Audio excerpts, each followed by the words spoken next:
Hi, my name is Luke Marushka, and I'm a senior at Bennett Academy. I want to thank you, Professor Yoon, for taking time out of your day to do this interview with me. Would you please provide some of your background information and your education and career? Yeah, so first of all, Luke, thank you for thinking of me in this very interesting and important interview. I'm a professor at Northwestern University in the Kellogg School of Management. I teach accounting and ESG investing to our MBA students at Kellogg.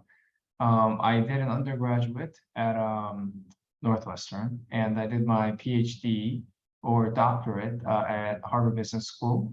And I've been at Northwestern for a little over 4 years. Now, I was wondering if I could ask you some questions about business ethics and how ethics have helped you answer questions or make decisions as a business leader. My first question is, how do you define business ethics? So, I mean, as we briefly talked about, this is a very difficult question, right? Business ethics is a very fluffy term, and I'm sure people have different views on this, but my view of business ethics as a sort of a practitioner is to be responsible stewards of capitalism. So we have a lot of greed, right, in the current world, but there are good people in business, right? And how do you define good people? Are folks who are willing to use that power of money and capitalism, not only for the benefit of the shareholders, but also for the benefit of the stakeholders and society. I mean, it's easier, said than done, right? But this is sort of how I'm broadly viewing business ethics and responsible stewardship, and how I've been evaluating or thinking about educating our students who will hopefully be future leaders of business. Thank you. And now for my second question, how important is business ethics to the success of a business?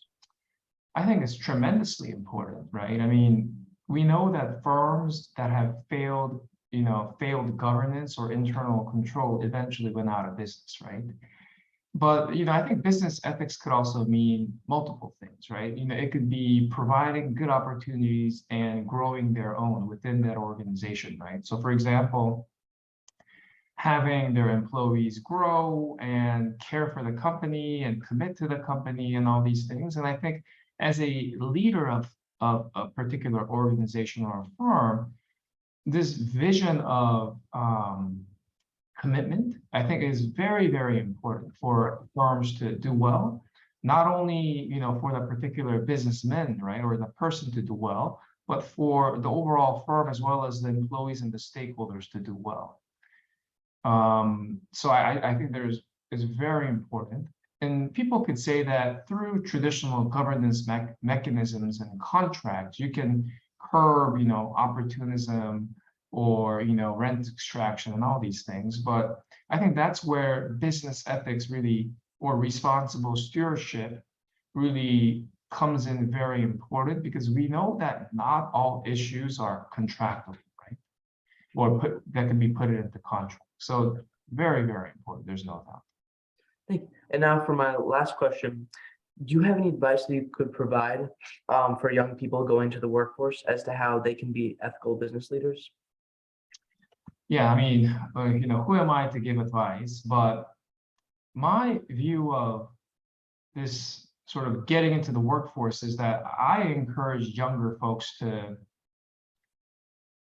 be informed.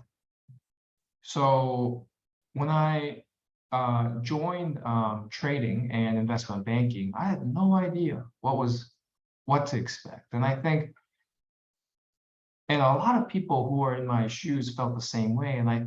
And one of the reasons that motivated me to enter academia, to teach MBA students and younger students, is to sort of, with the hopes to inform them and help them sort of understand what they're getting into. So I think young people should talk to folks who's already had exposure in a particular area that they're interested in, for example, banking, consulting, ESG, investing, you name it, right? To get sort of that perspective. And I think it's difficult, right? If you don't have the connections and all these things. And I think that's where sort of, schools and educators could come in really handy to sort of assist students. So I think that students should never hesitate to reach out, right? Because a lot of people, a lot of busy people, especially, you'd be surprised how much they would be willing to sort of give back to the younger generation. Okay, well, once again, Mr. Yoon, thank you for your time. This has been very helpful.